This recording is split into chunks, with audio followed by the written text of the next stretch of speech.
todo mundo que acompanha a nossa análise de hoje provavelmente já sentiu aquela pontada de desespero ao ver mais um convite de reunião aparecer na tela do calendário. Nossa, sim, é quase um reflexo automático de estresse. Exato. Inevitavelmente a mente já começa a calcular, o que poderia ser feito com aquela 1 hora de trabalho focada que, bem, acabou de ser sequestrada. É o famoso ralo de produtividade, né? É isso. E a nossa investigação de hoje vai focar exatamente nesse cenário universal do mundo corporativo.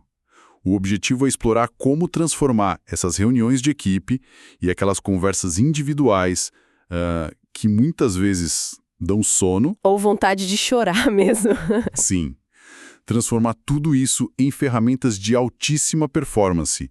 E o grande detalhe, a grande sacada aqui, é que o segredo não exige contratar um software caríssimo ou, implementar uma filosofia de liderança super complexa. Nem fazer um retiro espiritual com a equipe. Pois é. A chave de tudo está apenas em mudar a arquitetura da pauta da reunião. É a pura realidade. A estrutura de uma reunião dita quase de forma absoluta a produtividade do trabalho que resulta dela. Eu fico sempre impressionada com isso. Porque quando a fundação desse encontro é fraca ou, o que é pior, inexistente, todo o tempo gasto dentro daquela sala acaba desmoronando em ineficiência, seja uma sala física ou uma chamada de vídeo no meio da tarde. A frustração é generalizada. Totalmente. Mas o que é reconfortante na metodologia que vamos analisar hoje é que existem métodos extremamente práticos para consertar essa fundação de maneira quase cirúrgica e alterando apenas os inputs iniciais do encontro. E a nossa bússola para essa exploração é um guia muito direto, focado nos conceitos do texto 3 Agendas Excepcionais. A nossa missão com esse mergulho profundo é extrair as diferenças fundamentais entre uma pauta de reunião frustrante, aquela tradicional que infelizmente domina o mercado. Aquela que todo mundo já está cansado de ver. Exatamente.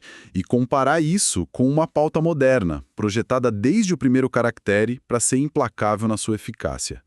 A ideia é garantir que quem os ouve tem as ferramentas para nunca mais precisar entrar em uma chamada sem um propósito claro. E tático, né? É um tema que parece quase administrativo à primeira vista, lidar com um simples documento de texto, mas esconde um potencial de mudança drástica na cultura de uma empresa. Certo, vamos desvendar isso.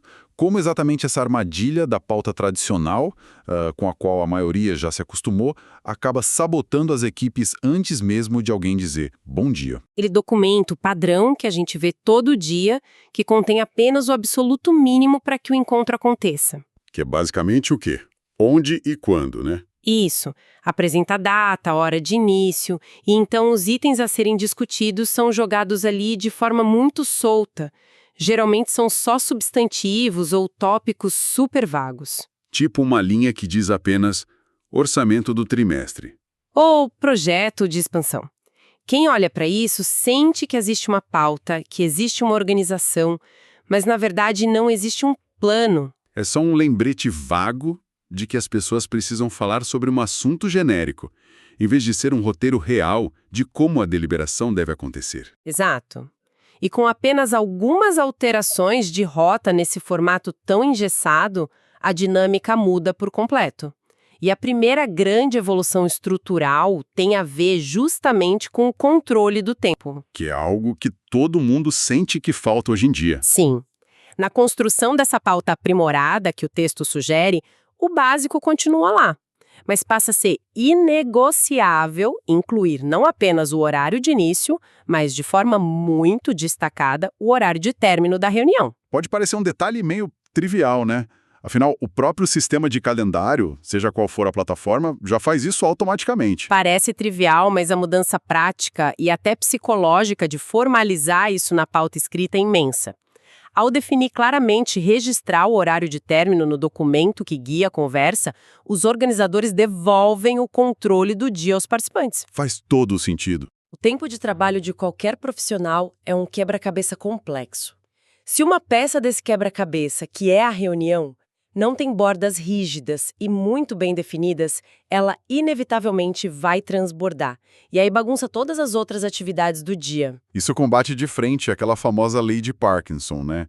Aquela ideia de que o trabalho sempre se expande para preencher todo o tempo que estiver disponível para sua realização. Exatamente. Formalizar a hora exata do encerramento é colocar um limite claro nessa expansão. E essa evolução logística da pauta não para só na gestão do tempo individual. Ela avança para a forma como o grupo inteiro se conecta no espaço, o que é vital hoje em dia. Sem dúvida. O material aborda a realidade inegável das equipes híbridas e das equipes geograficamente dispersas. A recomendação da fonte é fascinante justamente pela fricção que ela elimina. Se a equipe está espalhada, a pauta deve listar de forma explícita os fusos horários de todos os participantes envolvidos. Isso é muito poderoso. E para as equipes híbridas, é mandatório colocar o link da sala virtual literalmente ao lado da informação da sala de reuniões física. Nada de deixar um escondido no corpo do e-mail e o outro no convite do calendário. Se conectarmos isso a um contexto maior, listar os fusos horários de todos na equipe não é apenas uma conveniência logística ou uma redundância de agendamento, como alguns podem pensar. É algo mais profundo, né? Muito mais. É uma sinalização cultural muito forte. No mundo do trabalho distribuído, a pessoa que está trabalhando remotamente de outro estado ou até de outro país frequentemente carrega um fardo invisível, o fardo de ter que fazer a matemática mental o tempo todo para se adaptar ao horário da sede da empresa. É verdade, aquela coisa de se lá são 3 da tarde, aqui é meio-dia. Isso cansa. Cansa muito. Então, quando o organizador faz esse trabalho por eles e coloca informação já processada na pauta, ele envia uma mensagem silenciosa de empatia. Demonstra-se a esses participantes remotos que o tempo deles é tão valorizado quanto o tempo de quem está ali presencialmente no escritório. Remove aquela sensação chata de ser um participante de segunda classe na própria equipe, né? É a diferença entre convidar alguém para sua casa e dar o endereço completo com o mapa versus apenas dizer o nome do bairro e esperar que a pessoa se vire para achar o local. Ótima analogia. E falando em não ter que improvisar e não se virar na hora, há um ponto crítico sobre a preparação prévia. Ah, sim. A temida leitura prévia. Pois é, uma pauta eficaz exige uma sessão com tarefas prévias muito bem definidas. O objetivo é evitar aquele cenário constrangedor e ineficiente, onde os primeiros 20 minutos do encontro são gastos em um silêncio absoluto. Aquele momento em que todo mundo fica olhando para baixo ou para a tela, lendo um documento denso pela primeira vez juntos na sala. É péssimo. Esse é um dos maiores drenos de produtividade do mundo corporativo. Se o objetivo da reunião é colaborar, tomar uma decisão ou resolver um impasse, a leitura crua de informações de base não deveria, de jeito nenhum, consumir o tempo síncrono. Que é de longe o tempo mais caro de qualquer empresa. Com certeza. Colocar tarefas prévias, claras na pauta e realmente exigir que elas sejam cumpridas transforma a sala de reunião. Ela deixa de ser um local de recepção passiva de dados e passa a ser um fórum de síntese, um lugar de deliberação ativa. O trabalho intelectual pesado de absorver o contexto, bem, esse já foi feito. Mas vamos colocar um pouco de atrito nisso aqui, porque a realidade prática nas empresas costuma ser um pouco mais teimosa. É muito comum o gestor enviar a leitura prévia com antecedência e, na hora da reunião, ficar óbvio que metade da sala sequer abriu o arquivo anexo. Como é que essa nova estrutura lida com a falta de engajamento prévio? A responsabilização vem na mudança de como os itens são tratados lá dentro. Quando a reunião começa já do ponto de vista da deliberação pura, quem não leu fica imediatamente para trás. E isso cria um desconforto social muito rápido na sala. A pessoa percebe que está boiando no assunto. Sim, e a pauta não vai pausar para que essa pessoa se atualize. Mas o verdadeiro motor que força as pessoas a se prepararem é a próxima grande mudança estrutural que o método sugere, aquela que altera a natureza fundamental do que será exigido de cada um ali. E aqui é onde fica realmente interessante.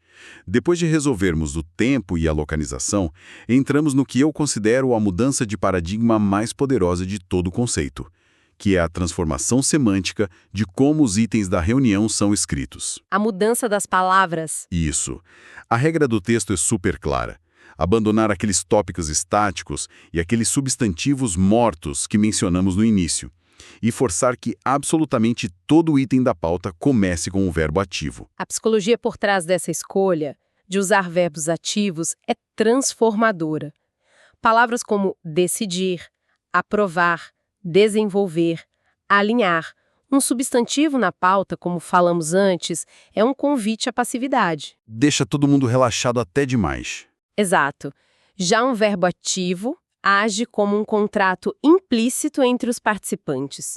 Um acordo de que algo concreto será produzido ali. Essa simples mudança semântica altera completamente a preparação mental da equipe inteira. É um gatilho de ação. Se a pauta de ontem dizia orçamento de marketing e a de hoje diz aprovar os cortes no orçamento de marketing, a postura que cada pessoa leva para a sala é diametralmente oposta. É uma postura argumentativa e defensiva, no bom sentido. O nível de seriedade sobe na hora, né?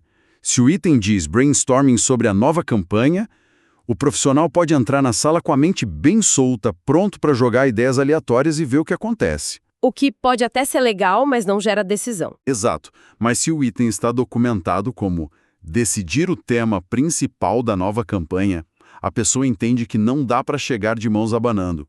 Ela sabe que precisa entrar com argumentos sólidos, com métricas, com um ponto de vista estruturado. Porque uma porta vai se fechar e uma decisão vai ser tomada antes de todos saírem daquela sala. Exatamente. O verbo não deixa espaço para digressões filosóficas intermináveis, que é justamente o que costuma fazer as reuniões durarem o dobro do tempo planejado. Todo mundo vira filósofo quando não tem um verbo de ação na pauta. Verdade. Com o verbo, todos estão ancorados no propósito daquele bloco de tempo. E essa ancoragem é reforçada por outra diretriz fundamental do método, o fim da centralização. Como assim? Cada um desses itens, que agora é liderado por um verbo ativo, precisa ter obrigatoriamente uma pessoa responsável designada ao lado dele. O chamado dono da pauta. O organizador da reunião não pode ser o único a conduzir todas as falas. Isso ataca de frente aquele problema clássico do monólogo corporativo. É muito comum vermos um gerente de projetos ou mesmo um diretor tentando explicar de forma super desajeitada um detalhe técnico do qual ele claramente não domina as nuances. Enquanto a equipe assiste. Sim. Enquanto isso, o engenheiro de software ou o analista financeiro que vive aquele problema na pele no dia a dia está apenas sentado ali, em silêncio absoluto. Porque a dinâmica da sala, por ser tão centralizada, não deu a ele a permissão implícita para assumir o controle e explicar como as coisas realmente são. Cria-se uma rede real de conhecimento. Fica mais horizontal. Muito mais. Quando o nome do engenheiro está lá na pauta, logo ao lado do verbo definir a arquitetura do servidor, o palco é oficialmente entregue ao especialista. E isso não apenas distribui o tempo de fala de maneira muito mais justa, isso valida o conhecimento técnico da equipe. Tira o peso do crachá e coloca o peso na competência. Perfeito. Aproveita-se a sabedoria real que está sentada naquelas cadeiras, impedindo que os cargos mais altos dominem as soluções apenas por inércia hierárquica. É uma verdadeira democratização da competência dentro da sala. Agora, tem um próximo elemento vital nessa estrutura, que lida diretamente com a ansiedade da gestão do tempo e foca num erro clássico de planejamento que a fonte aponta. A regra diz que cada item da pauta, além de ter o verbo de ação e o nome do responsável, precisa ter um tempo limite rigoroso de duração associado a ele. E é na gestão desse tempo mais microscópico que a maioria dos líderes perde completamente a mão. A análise aponta para um fenômeno muito interessante, frequentemente visto como grande erro dos gestores iniciantes. Mas, vamos ser sinceras, atinge muitos veteranos também. Sem dúvida. Esses profissionais sofrem de uma espécie de otimismo irreal crônico. Eles superestimam grosseiramente a quantidade de temas complexos que podem ser adequadamente resolvidos em uma única janela de 45 minutos, por exemplo. Eu adoro a analogia para isso. É como tentar socar um casaco de inverno gigantesco numa mala de mão daquelas bem pequenas. A pessoa acha que, se empurrar com força suficiente e sentar em cima da mala aquela discussão estratégica super densa, cheia de ramificações que precisaria de umas 2 horas, vai magicamente caber em 15 minutos de reunião. E o zíper da mala sempre estoura. Sempre. E o resultado é invariavelmente uma bagunça. Ou a reunião estoura o tempo de todo mundo e atrasa o dia inteiro, ou os tópicos cruciais são debatidos de forma super rasa e as decisões tomadas acabam sendo de baixíssima qualidade. Essa analogia ilustra perfeitamente o ponto. A combinação de todas essas ferramentas na pauta é o que gera o filtro de realidade. Pense bem, se a gente atrela um verbo de ação muito pesado, como reestruturar a política de comissões, e coloca um tempo sugerido de 10 minutos do lado, qualquer um que olhe para o documento percebe o absurdo matemático instantaneamente. Bate o olho e vê que a conta não fecha. Não fecha. Então o organizador é forçado, ainda na fase de rascunho da pauta, muito antes da reunião começar, a reajustar suas próprias expectativas. Ele tem que quebrar o tema em reuniões menores ou simplificar drasticamente o escopo do que se espera alcançar naquele encontro específico. Mas me deixe fazer o papel de advogado do diabo aqui, rapidinho. Se nós colocarmos limites de tempo tão rígidos e curtos assim para cada discussão, a gente não corre o risco de acabar asfixiando o debate?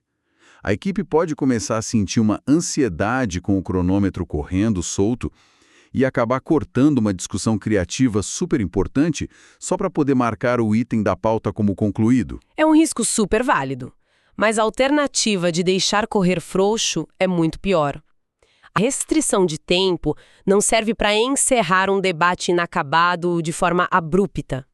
Ela serve, na verdade, como um ponto de checagem, um termômetro. Entendi. Se os 15 minutos estipulados acabaram e o verbo decidir não foi alcançado de forma madura, a equipe agora tem clareza visual de que o problema era muito mais espinhoso e complexo do que o previsto. Aí o dono daquele item interrompe a discussão e diz: gente, precisamos de uma sessão dedicada só para resolver isso. É um sinal de alerta de que o escopo estava errado. Exato. E o rigor do tempo protege os outros itens da pauta que estão logo abaixo e que também precisam de atenção. Isso garante que a reunião inteira não seja sequestrada por um único tópico difícil, deixando os outros engavetados. O objetivo nunca é ser inflexível, mas sim ter consciência brutal de onde o tempo está sendo gasto. Faz muito sentido. É sobre ter clareza das prioridades, não sobre criar uma ditadura do relógio dentro da empresa. Agora, mudando um pouco a lente, se as reuniões de equipe são esse palco público onde todo o alinhamento acontece, o verdadeiro trabalho de bastidor, onde a gestão de pessoas de fato ocorre, se dá nas reuniões individuais, os famosos encontros um-a-um ou one-on-ones. Onde a liderança acontece no detalhe. Isso. A dinâmica muda o foco de reuniões com 5, 10, 20 pessoas para encontros de apenas 2, mas o material deixa claro que a necessidade de uma pauta blindada não diminui em absolutamente nada. Pelo contrário, eu diria. Ela se torna mais íntima e, portanto, requer um nível de atenção bem diferente. É um erro gigantesco e muito comum tratar as conversas individuais como um mero bate-papo de corredor só porque não há uma plateia ali assistindo. E aí, como foram as coisas nessa semana? Fica por isso mesmo. Exatamente isso. É péssimo. Embora o formato possa e até deva ser mais fluido e pessoal, a estrutura por trás da conversa precisa ser inabalável. O conceito defende que essas reuniões precisam se apoiar em uma base de pontos de rotina. Pontos que sejam abordados com consistência absoluta toda semana ou quinzena. A rotina precisa cobrir o essencial de forma pragmática. Os indicadores-chave de desempenho do departamento, as métricas de vendas, os custos, o status de entrega daquele projeto principal, basicamente qualquer que seja o indicador de saúde vital daquela função específica. Sim. Esses são os pontos fixos da pauta que garantem que o radar corporativo não perca nada de importante de vista. E essa estrutura fixa cria um chão seguro para ambos. Independentemente dos incêndios ou urgências caóticas daquela semana específica, tanto o gestor quanto o membro da equipe sabem que aqueles números essenciais serão validados. O negócio, o core, continua operando sob controle. No entanto, o verdadeiro valor dessas conversas individuais, o que realmente desenvolve o profissional ao longo do tempo, acontece na parte flexível dessa pauta. Sim, e a abordagem que o material propõe para construir essa parte flexível é genial. A técnica orienta que, no dia anterior à reunião de um-a-um, O gestor deve adotar uma postura muito ativa e enviar uma mensagem rápida solicitando que o colaborador informe previamente os 2 principais pontos que ele ou ela deseja discutir. E o limite é estritamente de 2 pontos. Não 3, não 5. 2. O que é fascinante aqui é a restrição inteligente e a transferência da carga cognitiva que isso gera. Por que limitar apenas 2 pontos? Boa pergunta. Porque ao impor esse limite rígido, o gestor obriga o indivíduo a fazer um exercício profundo e muitas vezes bem desconfortável, de priorização. O colaborador não pode simplesmente despejar uma lista infinita de 20 reclamações menores ou dar atualizações de status que são triviais. Ele tem que parar e pensar. O que realmente importa? Isso. Ele precisa olhar para a própria semana de trabalho, analisar seus gargalos reais e decidir o que é verdadeiramente crítico, o que está bloqueando o meu progresso real hoje, onde o direcionamento ou a aprovação do meu líder é absolutamente indispensável para eu avançar. Quando passam por esse filtro, esses 2 pontos escolhidos deixam de ser tópicos aleatórios de conversa. Eles se tornam as verdadeiras prioridades centrais do encontro. Viram o motor da reunião. E isso corta o ruído pela raiz. É muito comum a gente ver as conversas individuais caírem em 2 extremos bem perigosos. Ou elas viram sessões de terapia sobre frustrações passageiras com outros colegas, ou viram uma leitura árida e super monótona de uma lista de tarefas que já foram concluídas. O que, convenhamos, poderia ser facilmente um e-mail de parágrafo único. Exatamente.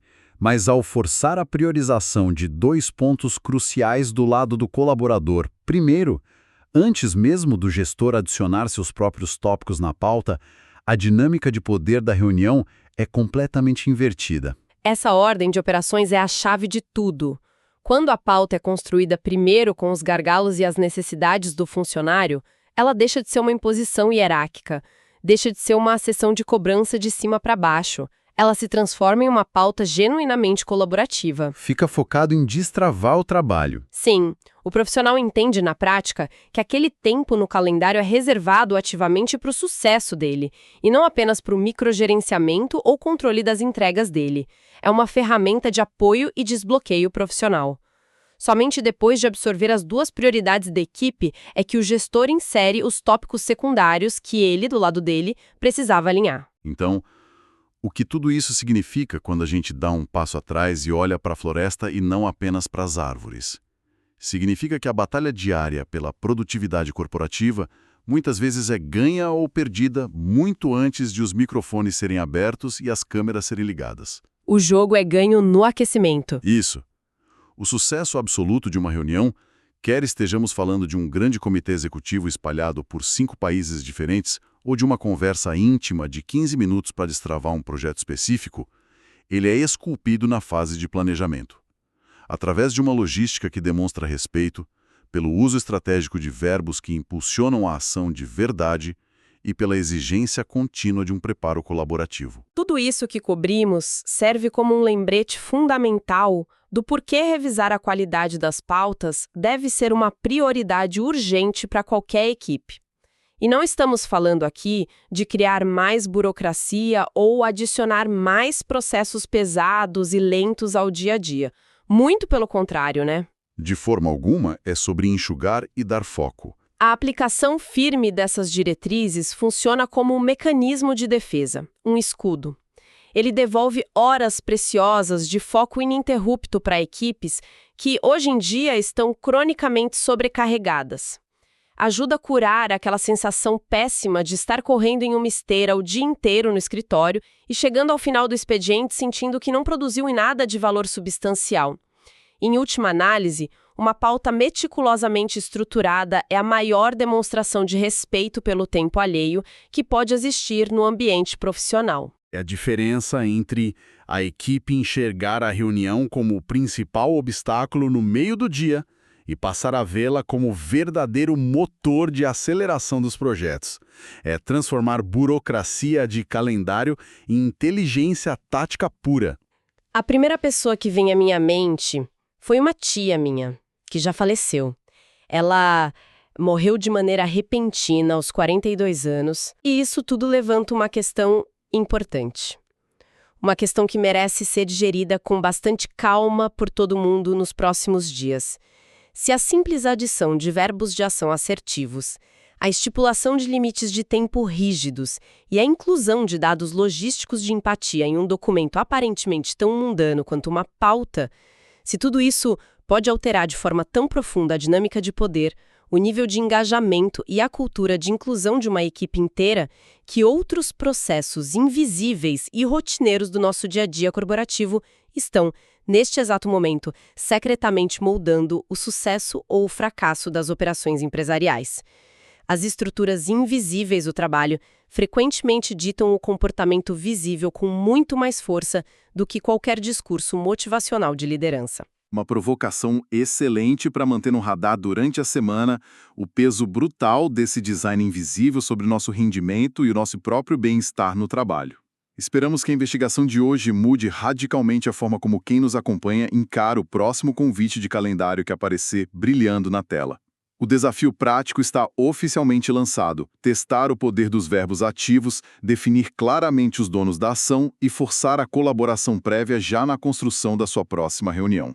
A mudança na clareza mental e nos resultados da equipe será evidente no exato minuto em que a discussão começar. Fica aqui o nosso muito obrigado pela companhia em mais este mergulho profundo e até a próxima análise.